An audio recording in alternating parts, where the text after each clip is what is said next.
this. Thank you.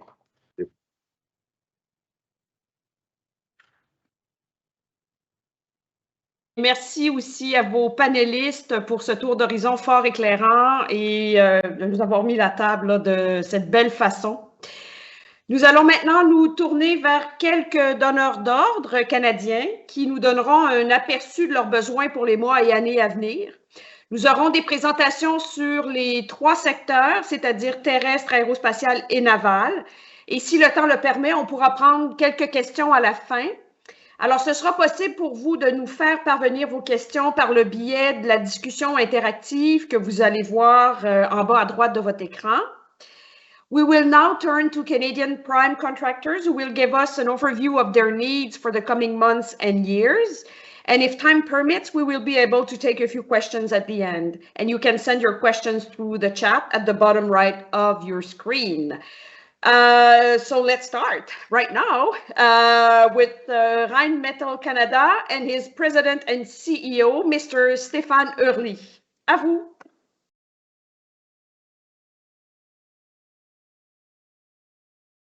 Partager nos intérêts et nos besoins. Donc, j'aurais besoin qu'on monte la présentation. Je ne sais pas comment faire ça.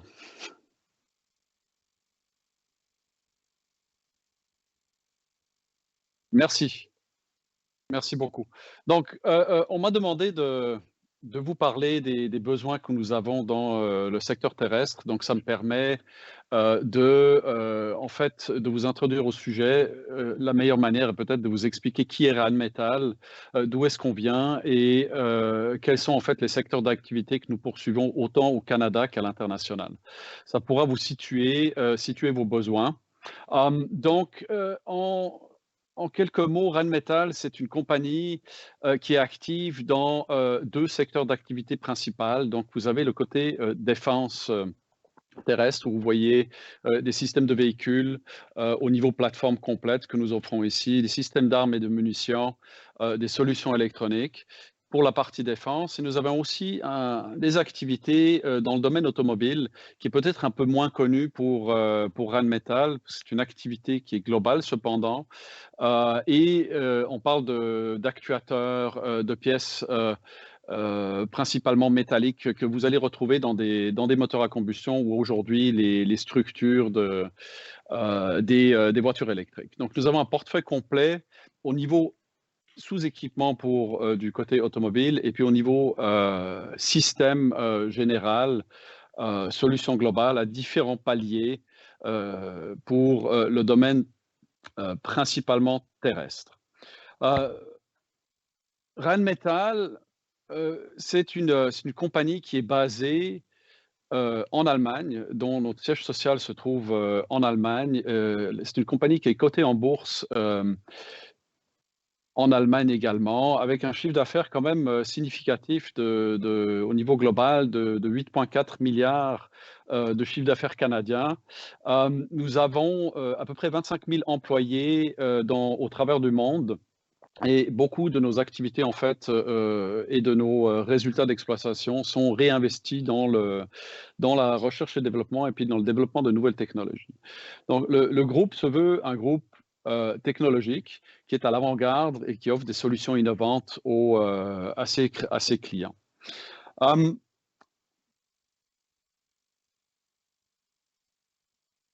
En termes canadiens, vous allez voir que nous sommes basés au Québec dans quelques instants, mais à partir du Québec, nous avons des activités pan-canadiennes. Vous voyez ici l'impact économique que nous avons au travers en fait du donneur d'ordre, du client principal canadien. Donc le client canadien, nous apparaissons en tant que donneur d'ordre et ensuite nous adhérons aux politiques du gouvernement, des retombées industrielles et nous réinvestissons dans le tissu économique, autant local ici au Québec ou en Ontario ou tout à travers du pays. Nos activités Rheinmetall sont principalement en ce moment Québec, Ontario, mais vous voyez que l'empreinte économique est de plus en plus étendue d'une côte à l'autre. Donc, on fait partie du tissu économique et donc le panel précédent mentionnait comment est-ce qu'il y a un impact économique qui se fait, ben, c'est au travers en fait des modèles d'évaluation, des points, et nous donc nous adorons associer, nous essayons d'optimiser les solutions et les opportunités pour les petites et moyennes entreprises ou les entreprises technologiquement intéressantes. Donc nous faisons ça au travers de nos contrats ou alors tout simplement en étant intéressés à des technologies qu'on pourrait amener à l'extérieur. Un dernier mot sur notre empreinte que vous voyez ici en Amérique du Nord. Donc nous sommes, notre headquarter régional, on va dire, se trouve à Saint-Jean-sur-Richelieu, donc rive sud de Montréal. Vous voyez une photo de nos installations ici. Nous avons également des bureaux de représentation et d'ingénierie qui se trouvent dans la région d'Ottawa et un certain nombre d'activités en fait aux États-Unis. Rheinmetall Group en Europe, principalement actifs. Donc, en tant que groupe global, ça nous permet d'offrir non seulement des belles opportunités ici au Canada, mais également à une échelle internationale. Et ceci m'amène sur nos besoins, sur qu'est-ce que nous recherchons en fait dans les partenaires donc, quels sont les domaines d'intérêt principaux? Donc, vous voyez qu'avec notre portefeuille de solutions du côté véhicule, évidemment, les programmes d'intérêt pour nous sont ceux qui ont trait aux véhicules, donc les véhicules logistiques. Et autres véhicules que le groupe Rheinmetall serait amené à amener ici au Canada. Et bien sûr aussi tout ce qui est logiciel et simulation, où nous avons une activité très importante, autant pour le domestique que pour l'international. Donc ça, c'est des domaines d'activité que vous allez nous retrouver principalement actifs ici au Canada. Donc en exemple, côté véhicule, c'est le projet de modernisation des véhicules logistiques. Sont dérivés le projet de capacité de récupération améliorée. Donc, au travers de ces grands programmes qui sont hautement complexes et très volumineux, il y a beaucoup d'espace pour des petites et moyennes entreprises ou de partenaires de toutes sortes, que ce soit dans le domaine de la logistique, des pièces de métal, des sous-équipements, par exemple, des éléments des groupes électrogènes, de la climatisation. Enfin, il y a une liste de besoins en termes d'approvisionnement qui sortent de ces programmes où on peut intégrer en fait des partenaires sélectionnés dans notre chaîne d'approvisionnement pour les marchés canadiens et internationaux. Vous voyez logiciels et simulations. Donc, qu'est-ce que nous poursuivons? C'est bien sûr les systèmes d'instruction des équipes de véhicules terrestres. Là, nous sommes en équipe avec notre compagnie sœur qui se trouve en Allemagne, mais aussi avec des partenaires d'autres grands donneurs d'ordre. Parfois, on apparaît plus qu'un donneur d'ordre qui nous permet d'avoir un effet de levier et d'offrir plus d'opportunités. Dans ce cas de figure-là, c'est connu que nous sommes en partenariat aussi avec nos collègues de Lockheed Martin. Système de reconnaissance, de surveillance et d'acquisition d'objectifs et de reconnaissance. Donc là, tout ce qui est communication, soutien logistique, des experts techniques quand nous déployons nos solutions sont tous des domaines où on s'appuie beaucoup sur les compétences canadiennes, qui est d'ailleurs reconnue dans le groupe Rheinmetall au-delà des frontières canadiennes. Je vous ai parlé là du domaine domestique, mais à partir de notre entité au Canada, nous sommes aussi actifs à l'échelle globale, principalement dans 3 secteurs que vous voyez représentés ici. Donc, d'une part, ce sont des camps militaires où nous offrons des solutions clés en main, notamment pour l'armée allemande, pour les déploiements en fait de camps militaires à l'international. C'est un nouveau secteur d'activité où nous venons de rentrer, où notre entité est très active et impliquée dedans grâce aux expériences que nous avons acquises au fil du temps. Et donc ici, toutes sortes de besoins se manifestent, que ce soit des éléments d'infrastructure pour les infrastructures déployables. Alors là, on parle de traitement d'eau, on parle de power supplies, nous parlons d'abris, nous parlons de cuisine. Et c'est vraiment des solutions clés en main dont nous offrons aussi le service et le maintien pour les sites qui ont été octroyés à Rheinmetall. Donc, la logistique, la conception, du dessin, des éléments d'infrastructure, donc beaucoup de besoins de ce côté-là. Et ça, c'est un nouveau domaine où aujourd'hui, nous commençons à nous intéresser à ce que les partenaires canadiens pourraient offrir. Et donc, c'est un appel de ma part à vous, là, de vous manifester si vous pensez avoir un fit avec ce secteur. Véhicules autonomes, nous sommes le centre de compétences du groupe Rheinmetall en ce qui a trait au système robotique et autonome. Donc, vous voyez sur la photo une famille de véhicules que nous appelons le Mission Master.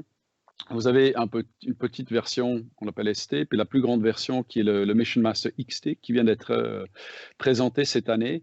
Donc ça, ce sont des solutions entièrement canadiennes. Donc tous nos partenaires là-dessus sont canadiennes, c'est du logiciel à la plateforme, au métal. En fait, c'est quelque chose qui est réellement intégré. Donc il y a une possibilité de s'allier avec nous pour faire rayonner l'expertise et les compétences canadiennes. Donc appel à vous dans ce secteur-là. Peut-être moins connu pour une compagnie active dans le domaine terrestre, mais c'est somme toute une capacité que nous avons amenée de l'Europe au Canada. Donc, ce sont les équipements aéroportuaires de soutien au sol. Donc, en anglais, on appelle ça les Ground Support Equipment. Nous avons des démarreurs d'avions, une famille de démarreurs d'avions et des initiatives dans le développement d'une version complètement 100% électrique. Vous avez peut-être suivi dans les nouvelles que nous venons de lancer au show de Las Vegas l'équipement aéroportuaire de soutien au sol entièrement électrique, le premier dans le monde. Donc, nous faisons ça avec aussi des partenaires principalement au Québec. Donc là, beaucoup de potentiel pour des entreprises innovantes de participer avec nous et d'avoir donc une possibilité de rayonnement international.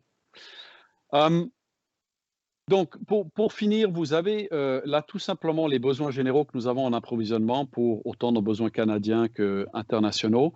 Ceux-ci vont vous être mis à disposition. Donc, je ne vais pas m'étendre maintenant sur la liste qui est représentée là, mais quand vous manifesterez votre intérêt, nous pourrons vous faire parvenir cette présentation pour qu'ensuite vous puissiez nous contacter. Donc, vous avez les informations où nous contacter. Donc, notre département des approvisionnements se fera un plaisir de prendre contact avec vous et puis d'apprendre à mieux vous connaître et ensuite qu'on puisse évaluer en fait dans quelle catégorie on pourrait aller de l'avant. Donc, j'espère, Caroline, que j'ai ici donné un aperçu de nos besoins dans le secteur terrestre. Et je vais donc me faire un plaisir de répondre à vos questions tantôt et puis je vous repasse la parole, Caroline. Merci beaucoup. Oui, impeccable. Alors, merci beaucoup, Monsieur Hurley. Et on va maintenant passer sans plus tarder au secteur aérospatial en compagnie de deux représentants de Bell Hélicoptère Textron, M. Marc Bigawet, qui est premier directeur programmes gouvernementaux canadiens, et M. Michel Dion, directeur de l'innovation. Alors, à vous, messieurs.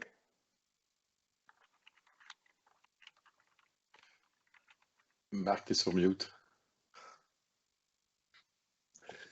Parfait, voilà. Merci beaucoup, Caroline. C'est un plaisir pour Bell de participer ce matin au symposium. Et puis, ce qu'on va faire ce matin, Michel et moi, c'est qu'on va vous présenter une partie des opportunités qui existent, particulièrement au niveau de la flotte de Griffon et la relation que cette flotte-là a avec particulièrement le gouvernement canadien et les opportunités je dirais, d'entraîner le monde aérospatial au Québec et au Canada de façon plus large dans le sillon qu'on fait avec le gouvernement canadien. Alors, Bell est établi ici au Québec, à Mirabel, depuis les années 80. On y fabrique 100% des modèles commerciaux qui sont vendus à travers le monde. L'investissement dans l'industrie aérospatiale canadienne est substantiel.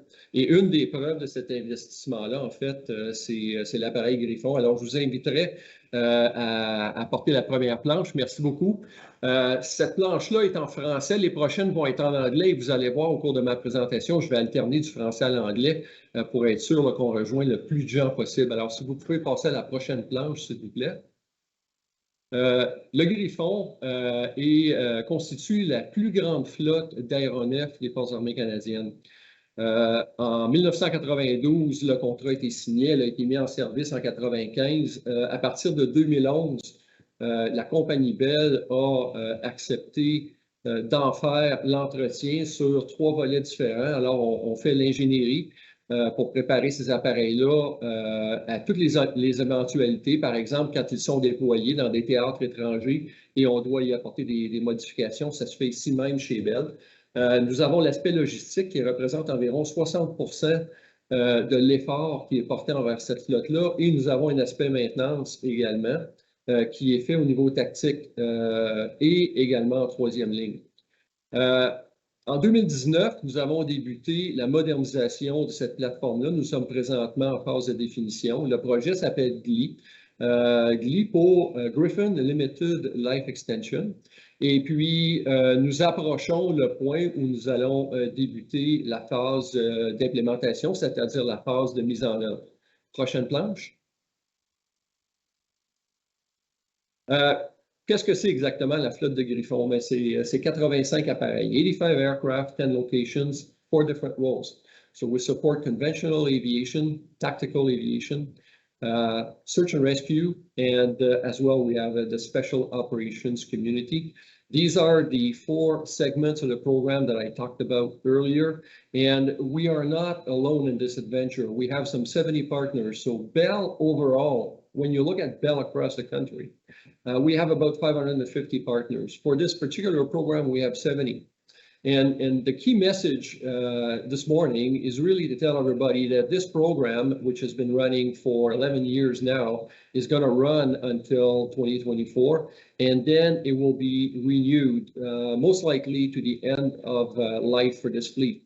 So we will be once again looking for partners, that are willing to support us in such activities as R&O, maintenance, and others.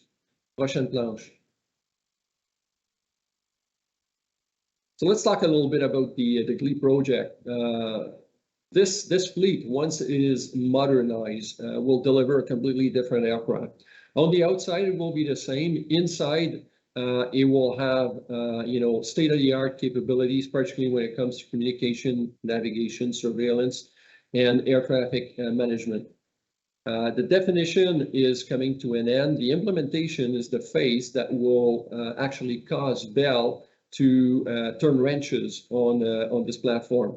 The low rate of initial production is going to be the first phase, which is going to be done here in Mirabel between 2022 and 2024. And then the execution of the modernization is going to be exported to industry. And it's one way to show how closely we work with the Canadian aerospace industry. So there's most likely a RFP that's going to be going out to industry in the month of June, July, or thereabouts next summer. And this RFP will be for the modernization of the vast majority of the fleet, so probably 70 plus aircraft. Prochaine slide.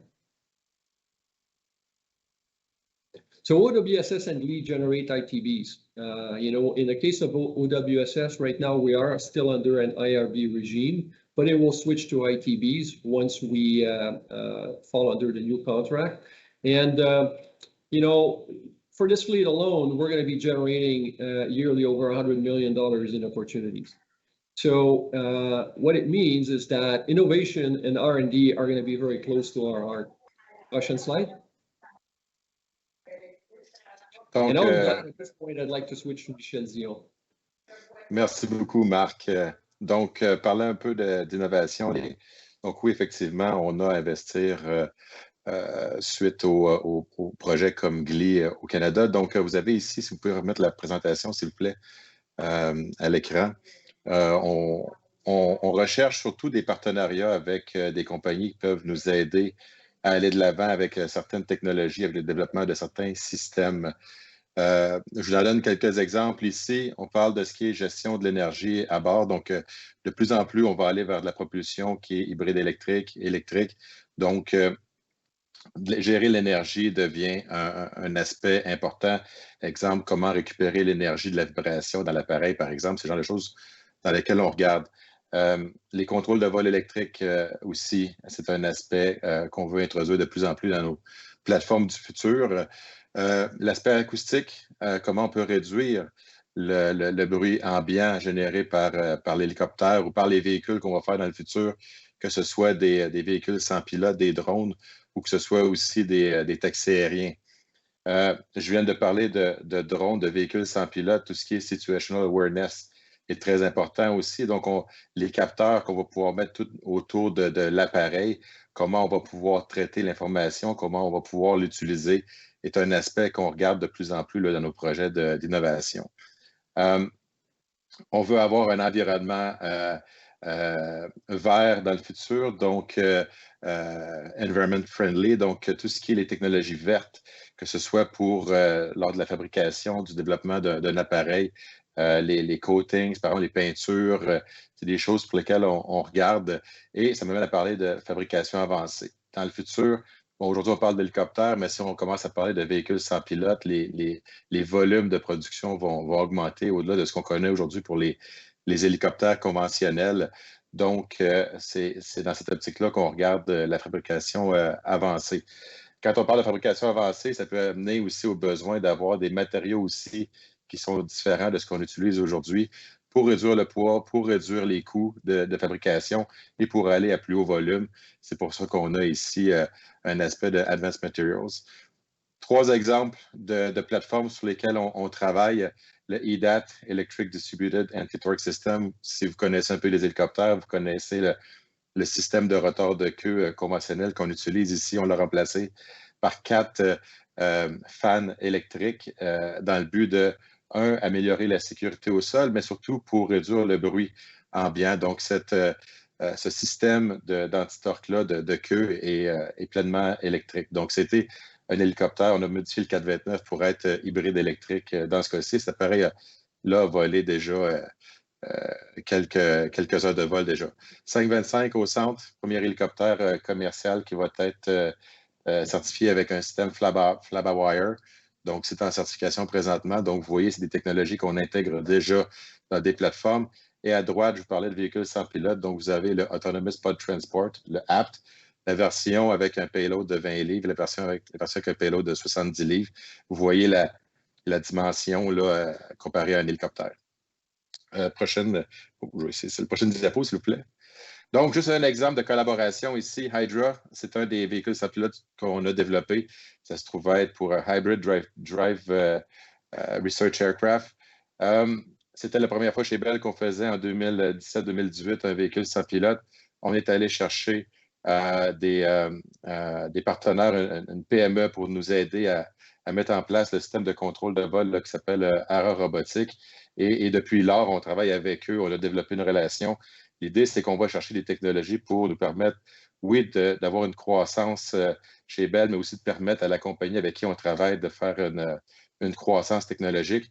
On devait être léger comme véhicule, donc les pièces que vous voyez à droite, c'est des pièces imprimées 3D que Fusia nous a produites. Une relation qui existe depuis des projets là, avec le CRIAC, avec le CARIC, qui a résulté dans la plateforme Hydra, et on continue de travailler avec eux sur d'autres projets aujourd'hui. Donc, l'idée ici, ce n'est pas seulement de chercher quelqu'un qui puisse nous fournir des services, mais vraiment de développer une relation à long terme quand on parle d'innovation.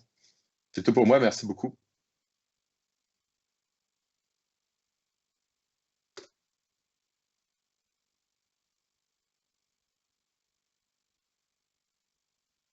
Alors, merci beaucoup, Monsieur Bigawet, Monsieur Dion.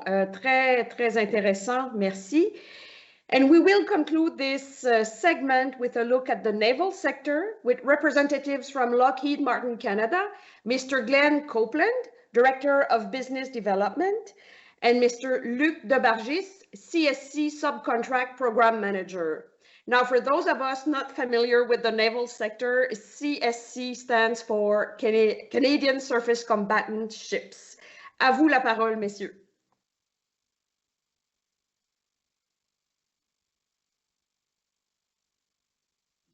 Mute. OK. Pouvez-vous m'écouter? Oui. OK, excellent. Excellent. OK, comme Caroline a dit, bonjour. Bonjour à tous. Je m'appelle Glenn Copeland, le directeur de développement des affaires. Cela m'a fait plaisir d'être ici aujourd'hui pour vous parler du projet de Canadian Surface Combatant ou de navire de combat canadien. À ce moment, je vais faire cette présentation en anglais, mais si vous avez des questions à la fin que vous aimeriez poser en français, mon collègue M. Debargis, qui est introduit, à Montréal. Ça ferait un plaisir de vous aider. Monsieur Debargis travaille sous traitance, comme elle a dit, avec des fournisseurs. The Canadian Surface Combatant Program, if I can get to my next slide, please. Okay, excellent.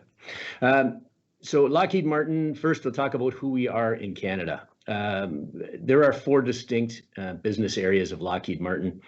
Rotary and Mission Systems is where the Canadian Surface Combatant falls under. That is the largest division within Lockheed Martin. Many of you are familiar with the Aeronautics Division because of the F-35 and the C-130 work that goes on in Canada right now. We also have 2 other divisions, Missiles and Fire Control and Space, and they're not represented by a workforce in Canada. Rotary and Mission Systems is by far the largest contributor of work to the defense industry in this country, and of course that's the Sikorsky Maritime Helicopter Program, but more specifically the work that we do as a combat systems integrator on the Canadian naval platforms. So where are we located? We're located on both coasts and in the center. Our headquarters is in Ottawa. That's largely an administrative and software team that do work here for the systems integration. Our largest software development site is on the East Coast in Halifax, but we are spread across the country. We do have a small team on the West Coast that have recently done work on a program that we brought to Canada, the ANZAC, which is a New Zealand modernization of their Navy. We won that contract back in 2013, and we brought those ships to Vancouver and Victoria, where they would be outfitted by Seaspan on the West Coast. So there is a large opportunity for us to participate in a global environment, and by doing so, that means that we also take suppliers and exporters with us wherever we go, wherever possible. That is a main contributor to Canada's offsets policy. We like to do that wherever we can, is to find suppliers who can travel with us globally, and we can introduce their products and solutions. The CSC program specifically, it's Canada's largest program that's ever been undertaken. It's its most complex. It's its most costly. It is to deliver up to 15 Canadian surface combatants to replace the previous fleet, the Iroquois class destroyers, and the existing Halifax class, which have been around since the early 90s, and of course they're going to reach end of life in the early 2030s. The program is subcontracted to Lockheed Martin as a combat systems integrator, as I mentioned, by Irving. Irving Shipyard in Halifax is the prime. That is where they are set to build all 15 of the platforms as scheduled. The ship designer is BAE out of the UK. As many of you know, that's the similar platform that is being built in the UK and in Australia and in Canada. So when you talk about the supply chain, if you're part of that solution, then there's a good chance that you can become a supplier to 3 nations. If you take a look at what the procurement is planned, it is at least a $62 billion procurement. That is as it's understood right now, because this program will go through to 2070 if you include the work that's associated with the in-service support cycle. The actual build and delivery phase is going to commence in 2024 and then go on through to about 2040, 2042. We have committed all of our obligations to Canada at 100% or greater, in many cases much greater than that. So we work closely with the supply chain to make sure that we deliver that value back to Canada. That is in our contract specifically. When you look at how this system came about and the history of the program and its development, we bid this program we've been at it since about 2012, 2013, but we bid under the RFP in October 2016. We took an existing platform, as was requested by the Canadian government, did minimum modification changes to it, mostly to the combat system and to the upper deck structures. We were awarded this program in 2019, and since that time, we have been in a managed phase of design changes, extremely critical. As you can imagine, when you bid the program, something this large that Canada is going to demand that they have in service for the next 2 generations, they want to get this right. So we've been in a series of managed design changes. So looking at what systems we offered, did they meet the Canadian requirements? Were they substantial? Were they going to be able to be developed and put in place in time? And so we worked closely with the customer, both Irving Shipyard and the Canadian government, to manage those changes to get to the point where we are now, which is very close to heading into a preliminary design review. And from there, we will go into the build phase in 2024. And if you take a look at what's inside that blue box, those are our suppliers. I'll go forward from there.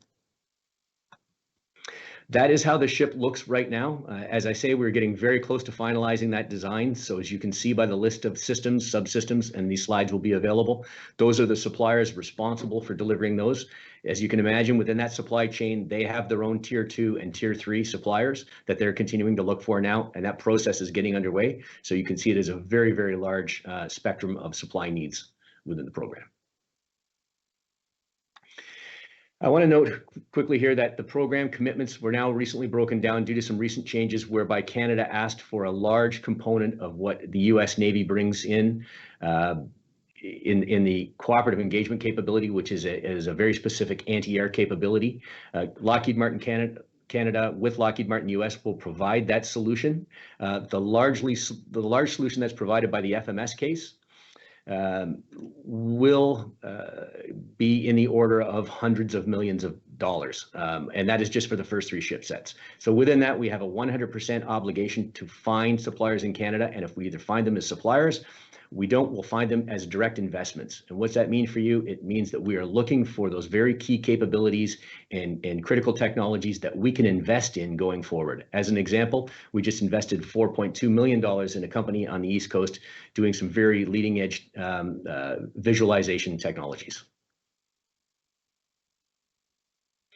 So those are our partners: MDA, L3Harris, CAE, Ultra Electronics. That is their location across Canada. We already have over 40 facilities.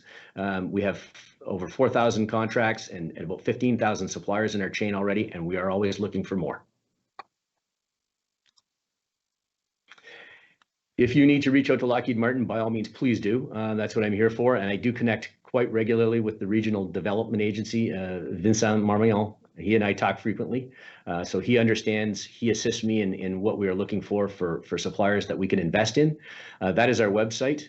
Certainly make sure, please, when you click the drop down that you choose the Canada option, and then that will go into our supply chain. But as always, myself, Luke, the team who are doing the investments, we have the communications regularly with the US, and we reach across. So it's not just about registering with us on the site, it's about making contact with us directly. And I think if I've stayed within my allotted time, that's it for me. Thank you very much today. Merci beaucoup tous.